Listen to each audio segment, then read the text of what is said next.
Hello friends, welcome to Knowledge Cafe. Let's start with the chapter resources of class 8.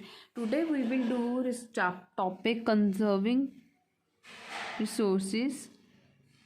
So in this topic, first we will do a story that is of Mona. Mona had a nightmare. She dreamed that all the water on the earth had dried up and all the trees cut down. There was no shade and nothing to eat और drink. तो क्या उसने अपने dream में देखा कि सारा पानी ख़त्म हो चुका है, धरती सूख चुकी है, ट्रीज़ ख़त्म हो चुके हैं यानी कि कट डाउन हो चुके हैं, कोई शेड नहीं है, कुछ खाने को नहीं है, अगेन कुछ पीने को नहीं है. In the same manner people were suffering and roaming around desperately looking for food and shade. क्योंकि ये सब प्रॉब्लम्स आ रही हैं तो लोग बहुत सफ़र कर रहे हैं खाना खाने के लिए और छत के लिए, उनको थोड़ी छाँव के लिए. तो what she said, she told her mother. उसने अपनी मदर को पूछा अबाउट हर ड्रीम. तो what her mama said, her अम्मा said can this really happen. She asked her अम्मा दैट ये चीज़ पॉसिबल है. तो हर अम्मा replied yes if we are not careful then even renewable resources can become very scarce. अगर हम इस चीज़ का ध्यान नहीं रखेंगे तो जो हमारे रिन्यूएबल रिसोर्सेज जिनको हम दोबारा रीयूज़ करते हैं वो हमारे बहुत लिमिटेड रह जाएंगे और जो नॉन रिन्यूएबल रिसोर्सेज है वो ख़त्म हो जाएंगे. तो what we could do about it, he asked. तो उसने अपने मम्मा को पूछा हम क्या कर सकते हैं. Using resources carefully and giving them time to get renewed is called resource conservation. तो क्या कर सकते हैं हम, that we could do is resource conservation. Resource conservation होता क्या है, अपने रिसोर्सेज को बचा कर रखना यानी कि अपने रिसोर्सेज को ध्यान से यूज़ करना और उसको पूरा टाइम देना सो दैट हम उसको दोबारा रीयूज़ कर सकें. That is called resource conservation. Again the next is sustainable development. So balancing the need to use resources. कैसे हम अपने रिसोर्स को जो यूज़ करते हैं उसको बैलेंस करके रखना and conserve them for the future. और उन्हीं रिसोर्सेज को जो हम तरीके से यूज़ करें, यूटिलाइज करें एंड फर्दर उसको फ्यूचर के लिए कंजर्व करके रखना है sustainable development. So how can we conserve resources. So यहाँ पर बहुत सारे रीजंस हैं. There are many types of conserving resources. So each person can contribute by reducing consumption. तो पहला रीज़न है अगर हर पर्सन अपना कंट्रीब्यूशन दे और अपनी थोड़ी थोड़ी कंजम्पशन भी कम करे फिर भी हम अपने रिसोर्सेज को बचा सकते हैं. The other thing is recycling. हम चीज़ को रीसाइकिल करके भी अपने रिसोर्सेज को कंजर्व कर सकते हैं. द अदर थिंग इज़ री यूज़ थिंग्स.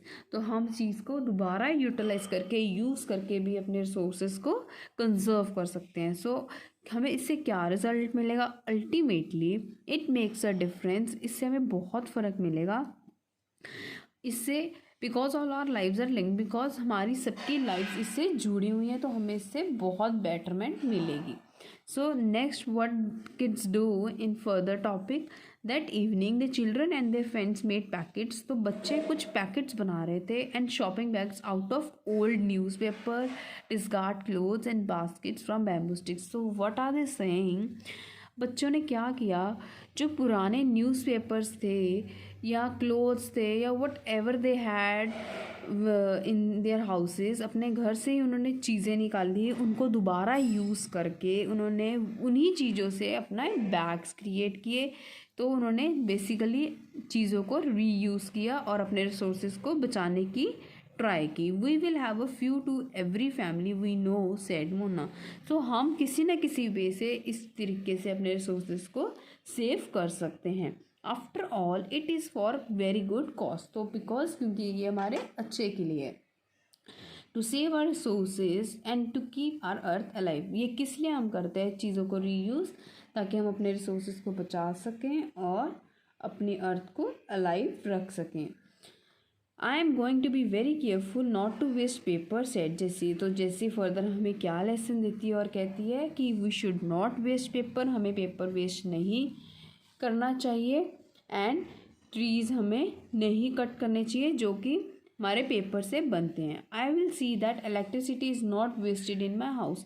तो हम इस चीज़ का भी ध्यान रखेंगे कि इलेक्ट्रिसिटी भी घर में वेस्ट नहीं की जानी चाहिए. इलेक्ट्रिसिटी हमारी वाटर और कोल से आती है. These are all the resources. So in further what we are saying here, I will make sure that water is not wasted at home. तो अब हम इस चीज़ का ध्यान रखना चाहिए कि हम घर में पानी ना वेस्ट करें.